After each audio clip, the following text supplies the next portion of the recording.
Screen पर दिखाई दे रहा है, कह रहा है कि 2 बकरियों का, है ना, यहाँ से क्रय मूल्य कितना हुआ है, यानी दोनों बकरियाँ 1008 रुपये में क्या की गई है, खरीदी गई है। और उसमें से आपसे कह रहा है कि एक को 20% लाभ पर, एक को 20% लाभ पर, और दूसरी को एक को 20% की हानि पर, एक को 20% की हानि पर और दूसरी को 44% का लाभ पर क्या किया जा रहा है, बेच दिया जा रहा है। तो कह रहा है कि दोनों बकरियाँ एक ही मूल्य पर बेची गई है, तो हानि पर जो बकरी बेची गई है उसका हमको क्या निकालना है, क्रय मूल्य निकालना है। तो देखिए 2 बकरी बेची है, एक ये बना लेते हैं और एक बकरी ये हो गई, ठीक, ऐसे समझिए। तो पहले को बेच रहा है 20% किस पर, हानि पर, तो हानि पर बेच रहा है, इसका मतलब कि इसको 80% पर बेच रहा होगा, 80% पर बेच रहा होगा।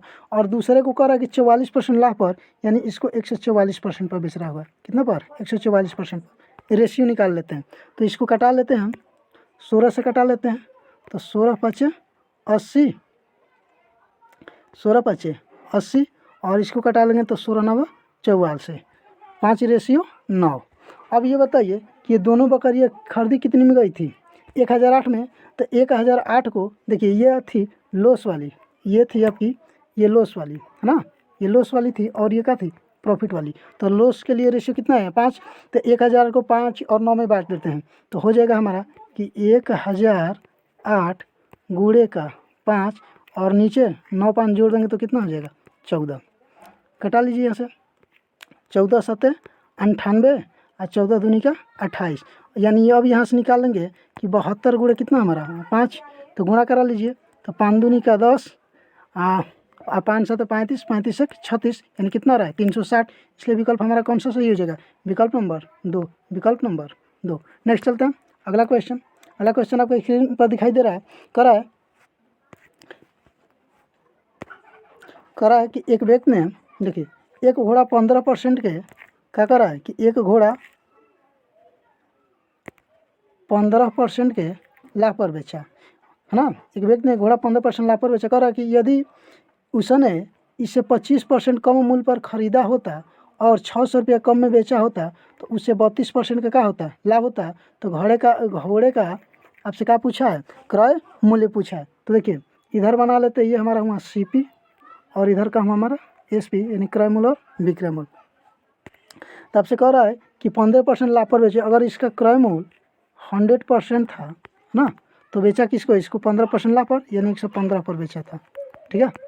फिर कह रहा है कि अगर 25% कम पर खरीदता, है ना, अगर इसको 25% कम पर खरीदता तो खरीदता कितने पर, 75% पर, 75% पर। और रुपये में कह रहा है कि इसको 600 रुपया कम में क्या करता, बेच देता, 600 रुपया कम में बेच देता।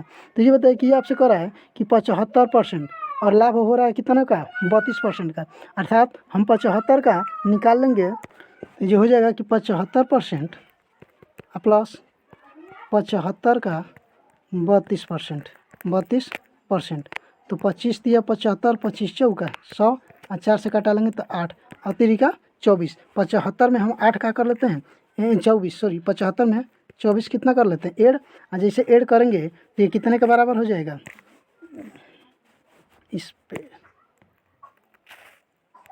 देखिए, तो ये हो जाएगा 9 और 7 2 9%, यानी 99%। ऐड कर दिए तो कितना हो गया, 99%। अब यहाँ से यहाँ तक देखिए कि चेंजिंग कितने का हो रहा है, यहाँ से यहाँ तक चेंजिंग हम चले तो 16% का हो रहा है।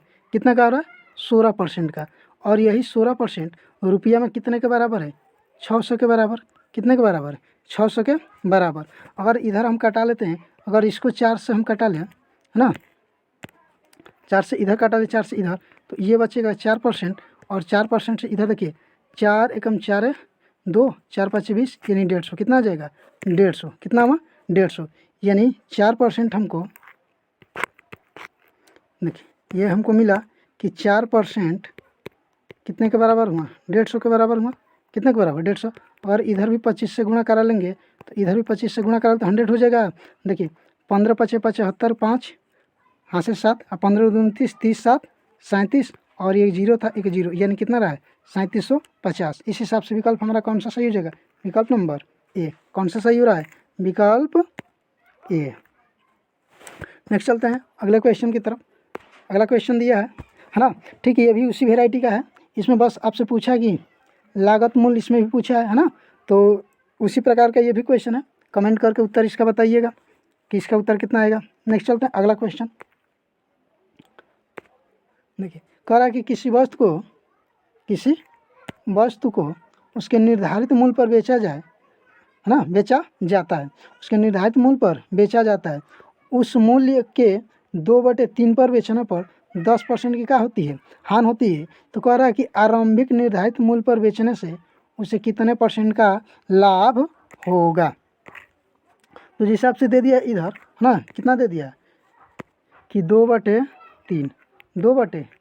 तो हम मान लेते हैं कि निर्धारित जो मूल्य था कितना हुआ था, 3 यूनिट था। कितना हुआ था, 3 यूनिट। निर्धारित मूल्य 3 यूनिट था और बेचा कितने में, 2 यूनिट में बेचा। उसको कितने में बेचा है, 2 यूनिट में। और यही 2 यूनिट, है ना, यही 2 यूनिट 10% का लॉस रहा, यानी किसके बराबर हो जाएगा, 90% का। किसके बराबर हो जाएगा, 90% का।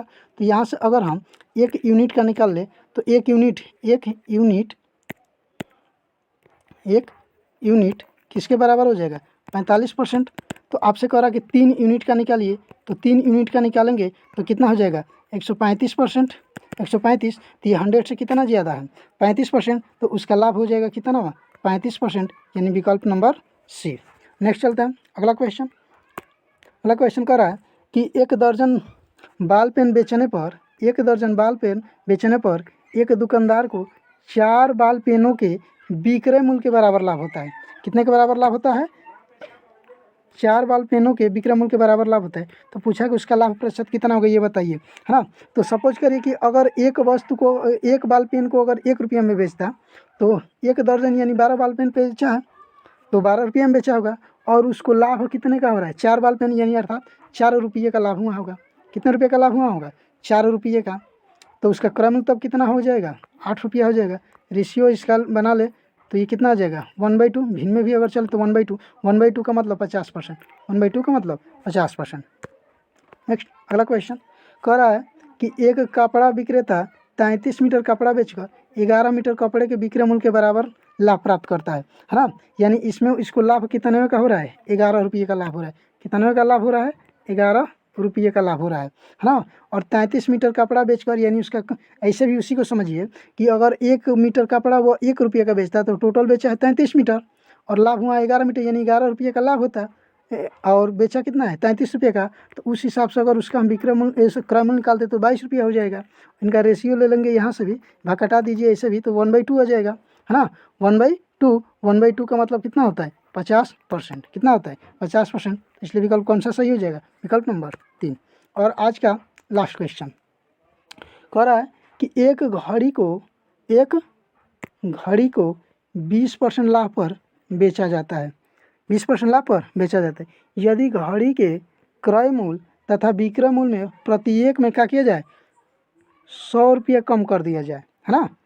तो कह रहा है कि जो लाभ है, यानी अतिरिक्त, इसको क्या कहेंगे, अतिरिक्त 5% लाभ होता है।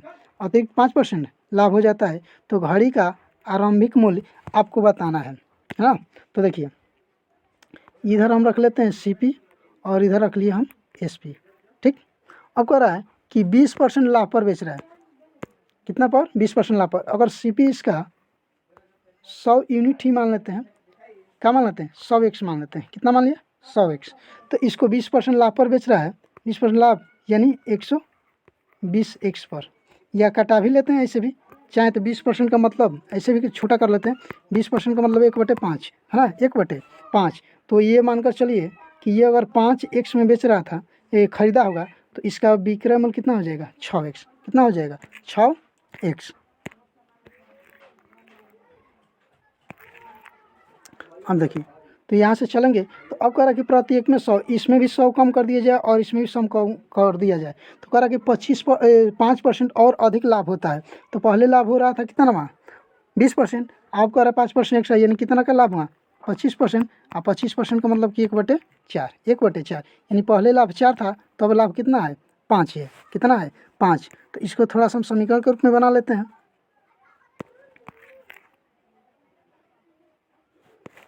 तो हमारा हो जाएगा कि 5x था क्रय मूल्य पहले, इसमें से 100 कम कर दिया, है ना। विक्रय मूल्य कितना था, 6x था, इसमें से भी 100 का कर लेते हैं, कम कर लेते हैं। तो इधर कह रहा था कि कितना हो जा रहा था 4/5, यही था ना 4/5 यानी 25 है ना। वहाँ 25 का मतलब 1/4। तो पहले 4 था तो अब 5 हो गया विक्रम। अब इसका क्रॉस गुणा करा लेते हैं, क्या कर लेते हैं, क्रॉस गुणा करा लेते हैं। इसका गुणा इधर, इसका गुणा उधर। तो जैसे ही इधर गुणा कराएगा देगा तो कितना हो जाएगा हमारा, हो जाएगा इधर देखिए, इसका इधर गुणा करें तो 25x और माइनस का 500 है ना, और इधर गुणा करें तो 24x और माइनस का 400, यानी x बराबर हमारा कितना आ जाएगा 100। x बराबर कितना आ जाएगा 100।